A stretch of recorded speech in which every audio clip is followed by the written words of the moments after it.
The corridors are peaceful now, empty of the stampeding herds, the hurrying straggler, the intellectual discourse between pupils as they walk quietly between classes. The classrooms themselves are now unnervingly deserted, chapels of learning without their congregation. And what of the noble teacher, you ask? Under a welter of administrative paperwork? Up to the cardigans in coursework? Well, they will be once they finish practicing their stand-up comedy routines. At the time of recording, all these people were qualified teachers, but no child's learning was affected by their behaviour. Now, in the teaching life, there are some who just can't help being a bit of a character. English is my name, Mr. English. English is my name and language is my game. A guy goes into a pizza parlour. It's a Buddhist pizza parlour. He looks on the board and it says Nirvana Margarita, £5. So he says to the Buddhist cashier, "Excuse me, mate, I'd like a Nirvana Margarita." So he gives the guy £10. He waits for about 5 minutes and his pizza comes out. And he's waiting there and he's waiting there and eventually he says, "Excuse me, mate," to the Buddhist cashier, "I gave you £10 and the Nirvana Margarita's £5. He said, "Where's my money?" And the Buddhist cashier looked at him and said, "Change comes from within." Now, the reason I want to get into comedy in the first place, I just can't stand getting up for work on a Monday morning. Every Monday morning I have what I call a Gollum Schmeagol moment. You know, a little guy at Lord of the Rings? I'd be sitting there, my alarm clock going and I'd hear this voice. Schmeagol, oh Schmeagol. What? You should stay in bed today. No, my boss needs me. Master needs me. Oh, listen to you. One weekend on a company team-building exercise, and you're aiming for middle management. There's no I in team. Master needs me. No, he doesn't. He thinks you're a... Good evening. My name is Sir George Howler, and I wish to give you all an interim report on the government's inquiry into schoolboy errors, or, as it is more commonly known, the Howler Report. We have identified 5 main types of Howler, and I wish now to share our preliminary findings with you. The first broad category of errors we have called the dyslexic fallacy. Mistakes under this category arise when words are misspelt. So, goods are not stored in a whorehouse, nor is the head of the Catholic Church the pipe. Troops in the First World War were not demolarised, nor were soldiers in the Second World War denobbed or given denob suits. They most certainly were not denob happy. The Church of England is not full of prostitutes at prayer, Faustus did not sell his soul to Santa, and If was not written by Rhubarb Kipling. Spinach is not the language of Spain, and turnips most certainly are not the principal root crop of East Anglia. Now I'd like to do a few impressions for you, if I may. I'm not actually very good at impressions. All I can do is Orson Welles. So here's my impression of Orson Welles' impression of Jimmy Savile. Now then, guys and girls, jewelry. Thank you. I told you it wasn't very good. Probably the worst Orson Welles impression in the world. Thank you. Unfortunately, we haven't got time for my Stephen Hawking extravaganza, Man of a Thousand Voices. Over the decades, many teachers have succeeded by unleashing the unbelievable power of music.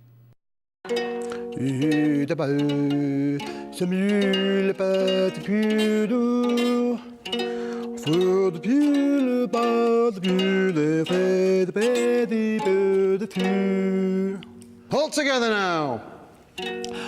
Little Albanian folk song there from Stockholm, because I love South American music. Mind you, it always helps if you can both speak and understand the language. It's strange what people say. They seem to come up with the most oddest things. Now, my father-in-law he's a top bloke and all that, but he says the most oddest things to me that you can ever imagine. One of the favourite ones he says is, "Can I tell you something?" Now, I'm too polite to say no. I actually listen to the things that he's going to say. But his absolute favourite one is when he says to me, "Do you know who I saw the other day?" And I say, "Hang on a minute." I actually do this because it irritates him so much. I get a pad and a piece of paper and I write down who I think he will have seen during the day. Then after a few moments I'll say, "Now you got me there, Dad. You're going to have to tell me." We also found that many howlers arise from misunderstanding of foreign languages. So, Il fait beau does not mean he comes from the East End. Il ya is not what posh people say when they're unwell, and un, deux, trois, quatre, cinq does not mean 1, 2, 3 cats sank. Hochdeutsch is not German wine. Wursprung durch Technik is nothing to do with Dirk Bogart's sexual technique, and there is no such thing as a Munich depressive. It is possible to be young and easily frightened, but if you are, you should see the school counsellor. Ciao is not the noise made by Italian cats. Cappuccino did not star in The Godfather, and Arrivederci is not on a free transfer from Chelsea. Real Madrid is not the opposite of Unreal Madrid. There isn't only one Carlos, and Siesta is not a large body of water named after Esther Ranson. Kids at school say the most strange things as well. They just reel them out. Sometimes there's been a fight and you're trying to sort it out. And the kids will say, I'm going to bang him out. I'm going to bang him out. Why? Has the kid that they've been fighting with got a dent in them? And of course, another favourite is when they say, sir, tell him what? Or sometimes they'll say things like, I'm going to bring my dad up. If I've annoyed him, I'm going to bring my dad up. To which I say, well, have you just eaten him? Kills it. And of course, another favourite is when they say, I'm going to take you out. Great. Pizza? Indian? My name's Mr. Humes, that's Hulmes. I do a lot of supply teaching. Normally, when I go into school, I'll put my name up on the board, Mr. Humes, and then children, being what they are, will just take the mick and say, sir, Mr. Fumes. So once I got sick of it, so I thought, well, I'll just put a different name up on the board. So the next time I went into a classroom, I then put my name up, Mr. Hughes, instead. And then all the kids were there going, sir, Mr. Huge.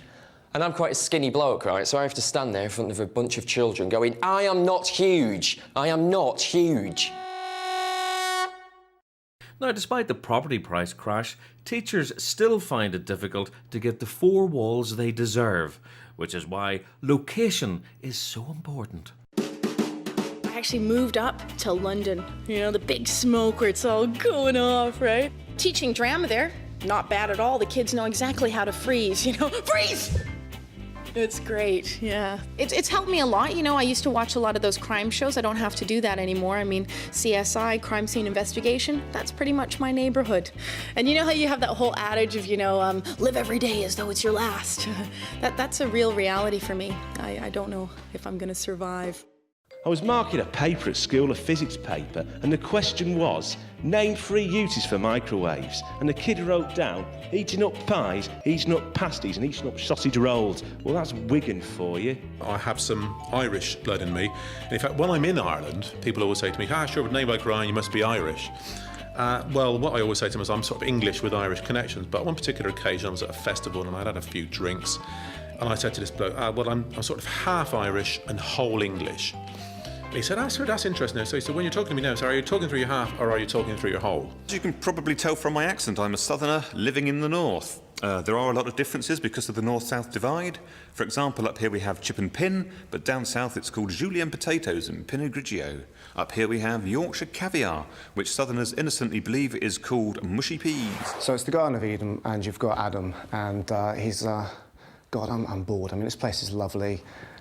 Animals are great. The food's fantastic. I mean, the scenery is incredible. I'm like, I'm really chilled out. It's really lovely here, but I'm bored. I've got nobody to talk to. I want to say stuff, and you're up there, but you're not always listening and stuff. I need someone to talk to. God's like, okay. What I'll do for you is I'll get you someone. They'll be gorgeous. You'll be completely attracted to them. They'll be of the opposite sex. Sex will be fantastic. She wants to do everything for you. She'll clean for you. She'll cook for you. She'll give you massages. She'll listen to all your problems, and she'll make sure that, your life is great and everything. And Adam's like, that sounds fantastic, God. That's, yeah, brilliant. What's it going to cost me? And God says, it'll cost you an arm and a leg. And Adam goes, what can I get for a rib? It's really hard being a Brummie, because everybody thinks we're thick. I want to prove that wrong, but I can't. We had a local TV station that showed a woman who accidentally fed her tortoise dog meat. Oh, I didn't know tortoises like meat. Of course they like it, they just can't bloody catch it. It's not the most obvious predator, is it? You have David Attenborough in your garden and the deadly tortoise is stalking the gazelle. I think it is a predator, it's just that little bit lazy. Oh, that looks tasty. Oh, sod, it'll have cabbage. Or I could sit here and outlive you. But my favourite animal fact, right, ants, when intoxicated, always fall on their right-hand side. Obviously a quiet day in the lab when they discovered that. Cure for cancer? Nah, go and put some lager in a pipette. I said that in Yorkshire, and this bloke went, "Here, that's not true, that." No, because my aunt gets pissed every Christmas, she falls on her back. The world-renowned detective, Charlie Chang, and his #1 son took time off, went on holiday, went on camping. Yeah, in the evening, they made camp, cooked their dinner, had a bottle of sake each, fell asleep happily. 2 hours later, Charlie Chang woke up, nudged his #1 son, and said, "Wake up, wake up!" #1 son said, "What's troubling you, father? Look up. What do you see?" It's a lovely night. It's got, I can see trees, I can see the moon, I can see stars. #1 son, what does that tell you? Well, father, it tells me it's going to be a very peaceful, calm night. You stupid idiot, #1 son. Someone has stolen our tent. Sadly, that's our only father-son Chinese camping joke in the whole programme. But what about dads and Doctor Who? I remember being forced to watch it by my father years ago, and my dad, when they say that everyone hides behind the settee watching Doctor Who, my dad was the scariest thing in the room easily, and we used to stand in front of the settee, try and get rid of him. These things used to come on the telly, and we'd all go, "Ah!" And the thing was, I think he was just disturbed by the fact that we found it so scary, and he would just stand there going, "It's not scary. It's a man in a suit. It's a man in a suit. It's a man in a suit." And whack us like this. It was the only place to get away from was at the front of the room. And for years and years, he used to take us to things like the Blackpool Doctor Who show. There's this Cyberman, it was, stepped out of the frame, which means made everybody within about a 10-yard radius scream their heads off, except my father, and he just whacked him. "It's a man in a suit!" Gave this guy a big knock back into the frame, and they employ my dad for the rest of the summer, I think, as the scariest thing in Doctor Who. Years later, I actually got the chance to go in a Dalek. I was working for the Puffin Book Club, which is this organisation that basically promotes Puffin books to halls full of overexcited middle-class children. For some reason, they had a Doctor Who stole. I don't know why, because it'd been off for a while then. None of the kids knew what it was. But I didn't care. They had a few videos, and they had a real Dalek, which is fantastic, because, years and years I wanted to be a man in a suit. If you took the top off, you could be lowered in, and then they would bolt the top back on, so once you're inside, you were stuck. And it's quite nice, because there's little fiddly things and a plunger arm to move around, but no voice thing.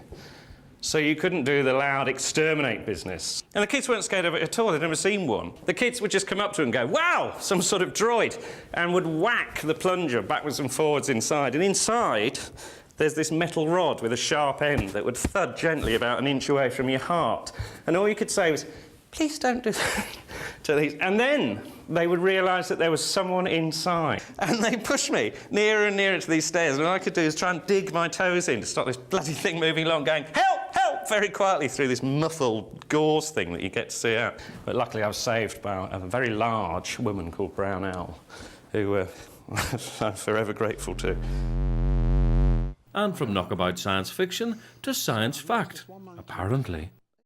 There's a Professor Stuart Campbell who is an ultrasound pioneer. It's true this, he took a picture of a 12-week-old unborn baby. It's jumping up and down off the womb like a trampoline. And after 14 weeks, he said that the fetus, it stood up, had a stretch and sat down again. So I thought, what's a 16-week-old baby going to do? He's going to order a pizza and watch a video. A Womb with a View, maybe. Or On Her Majesty's Secret Cervix. Fetal Attraction, maybe. That was a violent film. I don't like violent films. So I've launched this one-man campaign. I'm in touch with Hollywood. And they've been remaking some of these violent films into sort of gentler forms, more palatable. So they've made Conan the Librarian, that kind of thing. The Texas Chainsaw Manicure. Do you want any more? Yes, please, Steve. Okay, Reservoir Puppies. And buses you the polish. At the hospital the other day, I was at the hospital and I saw a sign which said, "For family planning, please use rear entrance." Have you ever seen Casualty, when they set the kind of the plot up? First scene, I don't know, man roller skating down some stairs covered in butter whilst juggling hedgehogs, you know. Second scene, small child running towards a brick wall with knives pointing towards his eyes. Third scene, girl smoking a cigarette in a petrol station whilst covered in fuel. On ITV, they're no better. They've got this tendency to have programmes like, I don't know, Rosemary Smith and Janet Time are two gardeners who both solve crime in their spare time. Please join them for Rosemary and Time. So I thought, well, OK, ITV, if that's the way that programmes are going, I've got some ideas of my own. Margaret Up and Jane Down are two clinically depressed, hot air balloonists who solve crime in their spare time. Please join them for Up and Down. Up and down. You see what he did there? I wish someone would have a go at maths and technology, though. Hi, I've just had my whiteboard fitted with the overhead projector. They're great. They make teaching a lot easier. You have to practice to get the best out of them, though. I mean, already I can do a rabbit and a dog. Now I'm working on a good shadow for a compound sentence. Now, we're all here for teaching reasons. In my case, I used to be a maths teacher, so do forgive me if I go off at a tangent. I'm sure you'll give me a sign. Thank you. They emailed me their homework now. The dog ate it is no longer a viable excuse. Sorry, sir, it was intercepted by the school's antivirus software, is what I usually get. Next, they'll be having the direct data ports, like in sci-fi movies, on the back of their neck. Now, why is it always on the back of the neck? I can't think of a less convenient place for it to go. I mean, chest, fine. My kids think I should have mine in the middle of my forehead, because I saw them pointing at me and showing me how to plug it in, I think. The enumerate tendency. Under this heading, we found mistakes such as the belief that a square root is always carried out in the missionary position, that your tables are what you eat your dinners off, that a rectangle is one that has been vandalised, and that a polygon is a dead parrot. Other common mistakes include the notion that parallel lines make you look older, that the hypotenuse is to be found in African swamps, and that 2 and 2 can be anything you want it to be. A student there with a great future in accountancy. The children have all converted themselves into pink and green flashing lights surfing the web. There's nobody left in the classroom, just me and the hamster. And the hamster's wearing a virtual reality helmet, so it can imagine itself running through a clear plastic ball. And there's me, trying to do a shadow of a man with a pipe. Now that's the sort of amazing skill that could impress a fellow teacher on a first date. I am single, most teachers are, that's the rule. And I think maybe, because most people meet people through work. There's no way that I want to go out with another primary school teacher. I mean, think of the cagoules rubbing together. It'd light up a small town. Mind you, I did try speed dating. It was parents' evening. Parents, whether you're dating them or not, rarely understand the effort involved in maintaining an orderly classroom. To see that still right at the top of the political agenda is dealing with disruptive students in classes. Dead important. I'm not sure if you looked at this, but the expert advice seems to be that where you've got naughty students, you want to be putting their name on the board, and that'll sort it for you. Now, I cut my tooth teaching in places like Manchester, Liverpool, and the cities, and somehow the situation is saying, Daz, Baz, and Shaz, for the last time, put your pens down, or your name's on the board. Oh no, teacher, whatever you do, don't put my name on the board. That's right, and if you do it again, I'll put a tick next to it. Now, I don't want to be cynical, but I didn't even find that it worked when I was teaching in Africa. I was in a little village called Botshabelo, first week, trying to set a good impression. Said to a lad, that was your final warning. Your name's going on the board. What's your name? Talo Ganyangwa Kwalechi. OK, son. Maybe I won't put your name on the board, but next time, you're in trouble. Our final category are those mistakes we have filed under examinations. Rather unusually, we found that many students were confused about the exams they might be entered for. One thought that he might be a sitter in gills, one that a B.Tech was a kind of Aztec, another that oral assessments really suck, and a fourth that a bachelor's degree is one you need to take before you can get your married man's allowance. The work of the inquiry continues. We are not depressed about the state of teaching and learning, rather the opposite. The howler is thriving in our schools. It is an aspect of British education of which we can all be proud. Teaching is a tough job these days. I mean, the place where I work is so tough, we've actually had to get a security guard in. I was talking to this guy the other day. I said, what do you actually do then? He said, well, I do all sorts of things. He said, but one of the things I have to do is watch the toilets. I said, what do you mean? He said, well, you know, I have to check what they're up to in the cubicles. I mean, I go in one day to somebody shooting up heroin, go in another day to somebody snorting cocaine, go in another day to somebody sniffing glue. He said, I'll tell you what, if I go in there and find somebody having a shit, it's like a breath of fresh air. I thank you.